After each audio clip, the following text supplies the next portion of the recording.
a photo shoot with a woman wielding a knife. And she says, I call this series The Fed Up Housewife. May be great for a whole bunch of other professions. Teaching middle schoolers just ain't it.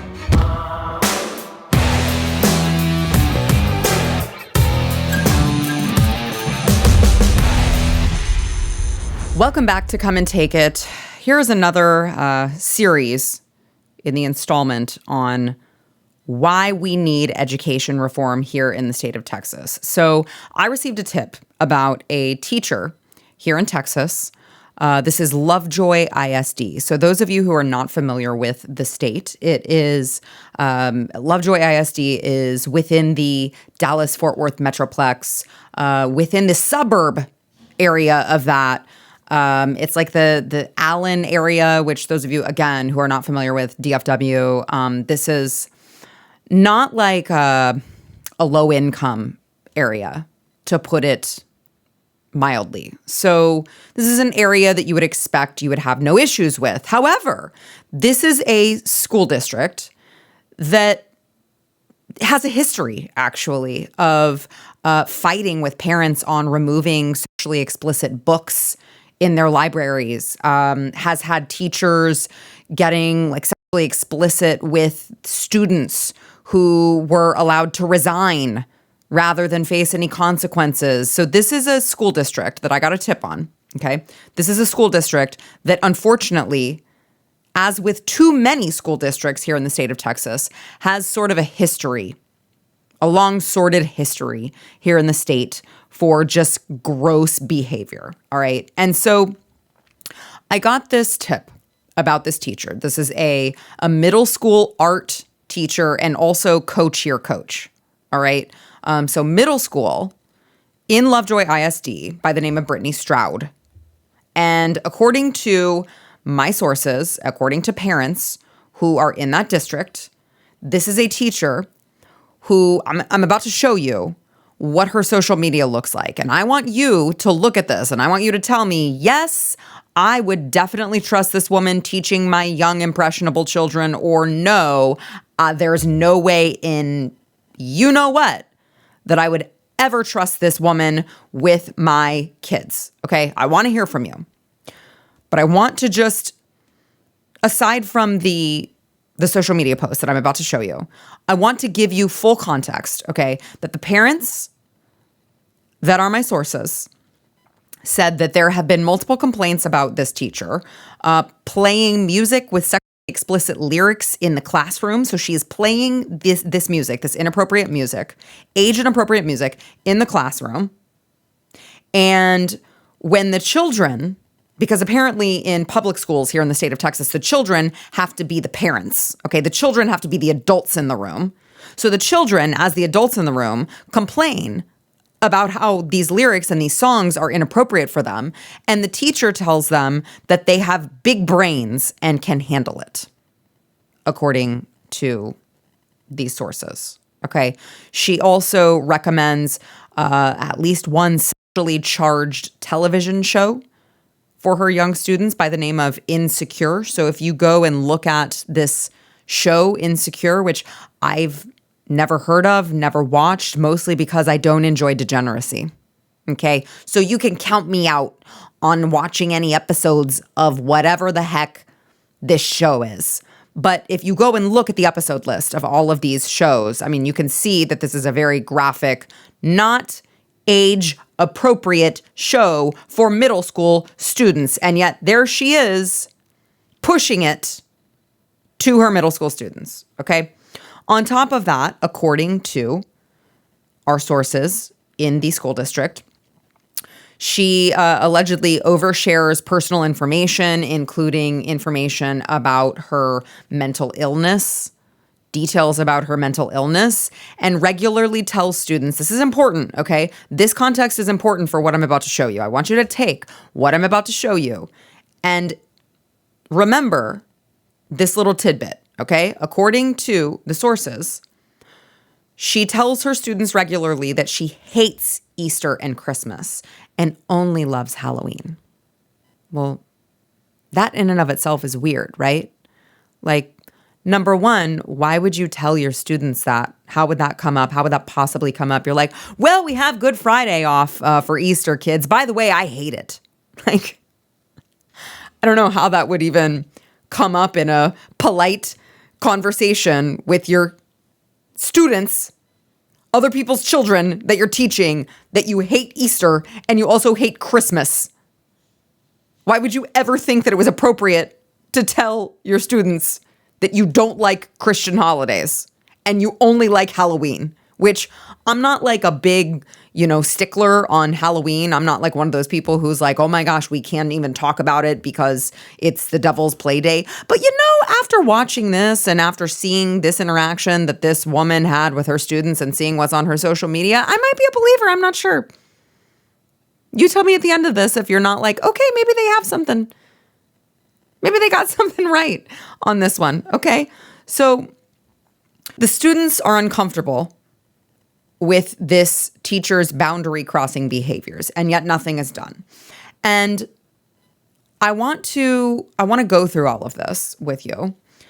And then I want to tell you what the school district did do instead of, looking into this teacher, instead of trying to protect the students.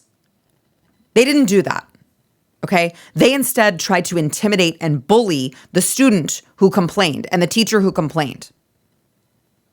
They're not about, guys, I cannot stress this enough. They are not about protecting your students. They are about protecting themselves, period. I don't know how many times I have to say it for people in the state of Texas to band together long enough to get something passed that is true education reform, that has the student in mind, the student at the center, the student at the heart of it, not the bureaucrats, not the administration, not the superintendents who typically make way too much money, not the teacher, not the teachers' unions.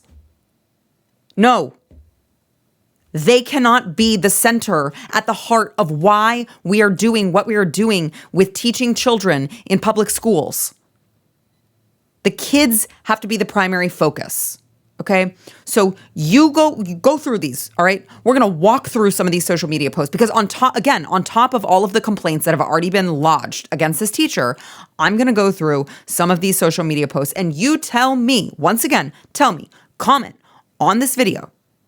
Comment on this video. If you're watching this on YouTube, comment on this video. If you're listening to this on audio podcast, comment on this audio podcast and tell me, would you trust this teacher around your young children, a middle school teacher? All right, let's go through this. Again, this was all sent to me by a concerned parent. On her Instagram account, who the hell is vetting teachers' Instagram accounts, teachers' social media accounts? I don't know, but it clearly is not LoveJoy ISD.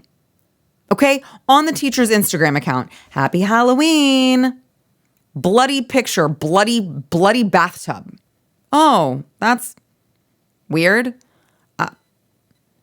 Seems a little bit strange and demonic to just be posting. Well, it's for Halloween, right? Oh, wait, she goes on. The first image, this bloody bathtub, is a very important one for me as it is my favorite and was made with ideas from my love for horror and also my struggles with mental illness and how it feels to be drowning. This was also a super difficult one to make as I was modeling, shooting, and simultaneously drowning in the process. Oh, wait, she must have been talking about the other picture that went with that post, which was, yes, her in a bathtub trying to look like she's drowning.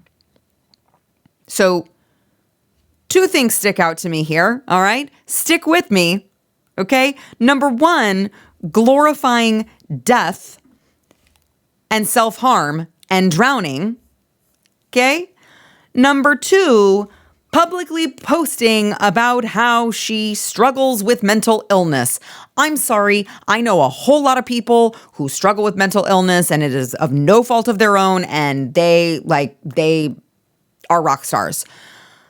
It's a whole nother thing to be like, yes, I belong around children, but also I have major struggles with my mental illness and it makes me want to take pictures of a bloody bathtub. Like, These are not the same. Okay? And yet, this is all over this teacher's social media. It's not even hard to find, or it wasn't. until she went dark after my expose. Sorry, not sorry. So let's go through another one here, okay?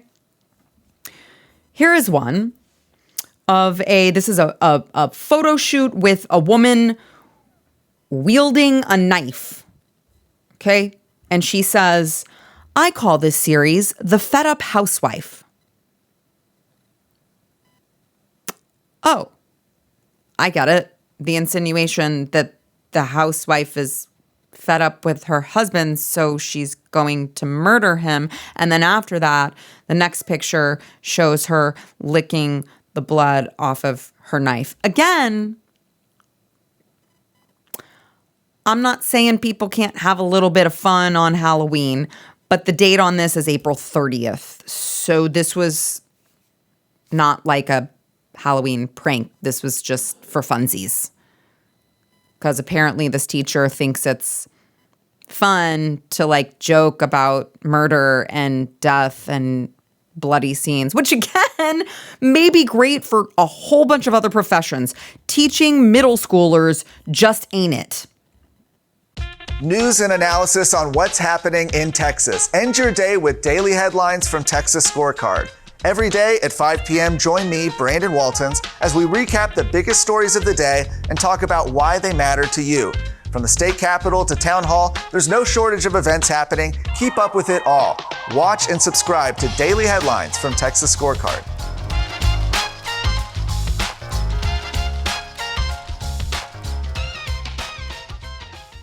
Maybe I'm the fuddy-duddy. You guys let me know in the comments. Here's another one. A photo of a woman who appears to be holding a shovel standing over a lifeless-looking child. I mean, you tell me.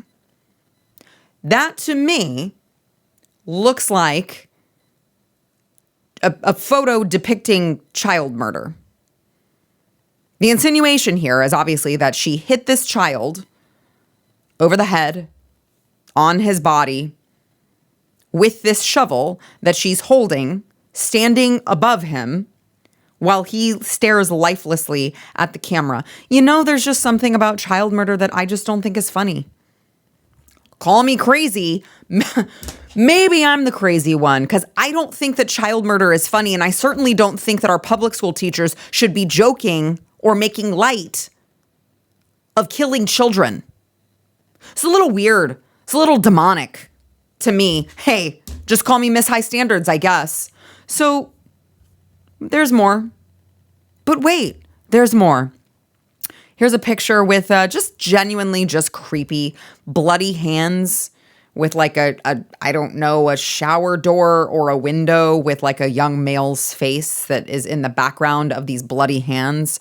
Just does not seem like the most stable individual that you would want teaching your children again. And then this last one I'd like to show you here. This is a woman. I don't know if it's her. I don't know if it's her friend. All I know is that this was on her website, at least before she took it down, are pictures of a woman with like plastic wrap around her face. It appears that she is in distress and like seemingly suffocating. And then it's followed up with a picture of this woman with plastic wrap still on her face that looks totally lifeless. I mean, obviously the idea is that this woman is now dead because she suffocated behind plastic wrap along her face. How are these people being greenlit to teach in schools? I don't get it. And by the way, this is like, I have had to deal with this in my personal life. I have dealt with this with one of my sons and a charter school who did not do any social media vetting. And I was like, it is bonkers crazy to me that we can be living in 2025. This is the year 2025. Everyone's whole freaking lives are on the internet. And these schools don't think that it's incumbent upon them to like, I don't know, do like surface level digging on these people's social media accounts to see if maybe they don't belong among young children. It's crazy to me. So we had a teacher that, my mom gut was like, something's wrong, something's wrong, something's wrong. It was a dude and it was his first year. And by the way, I thought that was super weird that like this charter school that they said that they were very proud of themselves for having all of these super qualified teachers who like left public school because they knew public school sucked. And then they came to this charter school. And so this was a brand new dude teacher. He was very strange. He obviously was like very much into anime because he kept asking my young son about whether or not he liked Pokemon and Pikachu. And I was like, bro, you just teach my kid. And then so I went, mom gut, something's wrong. I'm going to go find his social media. Immediately, all of his stuff was on public and he had weird anime, like daddy-daughter anime porn crap, daddy princess porn Facebook likes all over his Facebook page. And I had to be the one to email the school and be like, hey, why are you employing some random dude with a daddy princess anime fetish all over his freaking Facebook page? Why is that a thing that you're doing? Why is that a person that you're putting in front of my young son? Why are we doing this? And they were like, oh, shoot. We didn't even think about vetting his Facebook page. Really? You didn't? That's the first place you should go. So we've got a major problem here in the state of Texas, and we are in major need of education reform. And I want to finish out this story by explaining to you what these parents told me happened to the student who complained about this. So the student complained to the parent complained to the administration, and instead of the administration saying, hey, we probably shouldn't allow our teachers to play sexually explicit songs in the classroom. That's weird. That's inappropriate. We probably shouldn't let her do that. We should probably bare minimum, let's give her a slap on the wrist, right? She can't do that. And instead of them being like, we probably don't want a teacher who is explaining to children that she has mental illness and giving them details about it. And we probably don't want a teacher who is like plastering visuals of child murder and bloody bathtubs and housewives snapping and killing their husbands. Like, we probably don't want to do that. Instead of doing any of that, parents said that this school sent the vice principal not to follow the teacher, not to monitor the teacher for the day, but to intimidate the student who complained by following this student around to all of her classes for the entire day. Now imagine that you are a middle schooler and you got the courage to tell your parent something feels wrong about this teacher. This teacher, the things that this teacher is doing are inappropriate. Okay, you get the courage to do that. That's not the cool thing to do in middle school, but you get the courage to do it. And you tell your parent, and your parent acts upon that, and your parent tries to protect you by talking to the school.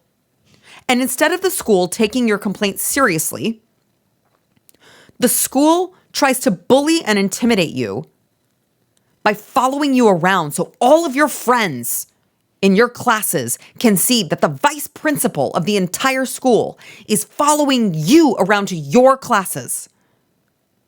How absolutely disgusting. These people should be ashamed of themselves. This is what I'm talking about when I say, guys, I understand that like the school choice bills that we have here in the state of Texas right now are not perfect by any stretch of the imagination, but something has to change. And really freaking quick. Because this is so wholly unacceptable. We have an entire generation of children who are growing up in these public schools. What is it, like 95, 97? So many of Texas children are in public schools. We've got to do better by them. And we've got to do it like now, like yesterday, like 5 years ago. Okay. So after I got these tips and we blew it up on social media, my friend Shia over at Libs of TikTok helped me blow this up as well. I sent an email to the superintendent of the ISD, LoveJoy ISD, and I asked if there was any action taken on this teacher. And she sent me a screenshot of an email that went out to the entire district after our expose. And she said, "Dear parents and guardians, I'm writing to inform you of a concern that has come to our attention regarding the art teacher at Willow Springs Middle School. Today, the district received additional information related to alleged comments made in the classroom in conjunction with public social media posts. As a result, the district promptly initiated an investigation into the matter and placed the teacher on leave for an undetermined amount of time. Please note, no final determination has been made. This is a preliminary step to allow an investigation to occur without further substantial disruption to the campus and to allow the campus to focus on the continuity of instruction for students." And then she gives the director of HR's email address. "The well-being of our students is our top priority." I'm so sure. "Your partnership is greatly appreciated as we navigate through this process. Sincerely, Katie Cordell." Yes, I am sure, Katie. Your partnership is greatly appreciated. Translation, stop complaining. We don't want to be accountable. We finally did something because Sara Gonzales and her friends, and by the way, the many activists who are on the ground actually like receiving this information and spreading it to people like me, are doing tremendous work on the ground getting this out so that we can expose it. But she doesn't appreciate your partnership. She doesn't. Because it was so interesting that she said the district received additional information related to alleged comments made in the classroom. Oh, so you already had information related to comments made in the classroom. Nothing happened then. It didn't happen until we publicly shamed you. Because apparently that's what it takes now for districts to do the right thing. There are a lot of grassroots parental organizations doing a lot of great work. Citizens Defending Freedom is one of them. Texas Ed 911 is another one. And what the consensus has been, which is what I would like for all of you guys to help us push, is that there needs to be some sort of a inspector general that goes through all of the complaints that are made against teachers, against superintendents, against libraries, against school board members, whoever it is. You need an independent inspector general to go through all of these complaints. And this person, by the way, would be charged with actually going through the complaints, because as we've seen with TEA, they don't actually, like, a lot of times the complaints just sit. They just sit there. So the school districts, they're a problem. The TEA, they're a problem. Where do you turn to? Because they're not going to investigate themselves, or they're going to tell you they investigated themselves and they're going to be like, we found no wrongdoing. We found that we're totally innocent. We investigated ourselves very thoroughly and decided that we are actually the good guys. Like, that's not a process that's ever going to be fair. So you need some sort of an independent inspector general who can go in there and clean house and objectively do it for the kids, not for the adults. I don't care if the adults have hurt feelings. I don't care if this little art teacher is upset that we exposed her and we exposed her social media posts and we exposed that she's a super creepy weirdo. I don't care. By the way, I had one of her friends who was in this Fed Up Housewife picture project was like, I'm going to sue you for defamation because you made it sound like I was a teacher and I'm not the teacher. I'm just the girl in the photo. I didn't do anything of the sort, ma'am. And it is so funny to watch you guys jumping ship from this creepy teacher. Because if you guys thought that this was appropriate behavior, you'd be like, what's the problem? What It's just a little blood. It's just a little gore. It's just a little, depicting child murder. What's wrong with that? Everyone's like, oh, please delete me from your expose. I don't want to be part of it. These are bad people. These are bad people, and the state needs education reform. Again, we can argue about the nuance of the school choice bills, but our kids are being harmed in the process, and our kids' education is being jeopardized in the process. So we got to come together on this one, guys, and we've got to protect our children, not just from predators, but also from creepy individuals who should not be teaching children. No one ever said that every single person on this earth was designed to teach kids. Some people just shouldn't be teaching children. If you talk about struggling with mental illness all the time, you shouldn't be teaching children. If you fantasize about death and murder, you probably shouldn't be teaching children. This should be a no-brainer, and yet here we are in the state of Texas in 2025 having this conversation. So I am grateful that the district took some action. I would like to tell the superintendent, Katie Cordell, we will be watching you, Katie. We will be watching you. We will be following up on this investigation, and we will make sure that these children, these innocent children who didn't deserve to be exposed to this, receive justice. I can promise you that. So you guys know what to do. Make sure to like this video. Make sure to, leave us a comment if you haven't already and let us know. Would you feel comfortable with your young child being taught by someone who had this type of history? Would you feel comfortable with your older child being taught by someone who has this type of history? Please let me know in the comments, and we will see you next week on Come and Take It.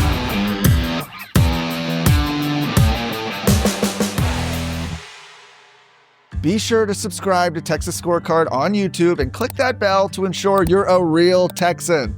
If you liked this video and want to see more citizen-driven journalism, be sure to click like and go to TexasScorecard.com to read about all things Texas. Texas Scorecard, real news for real Texans.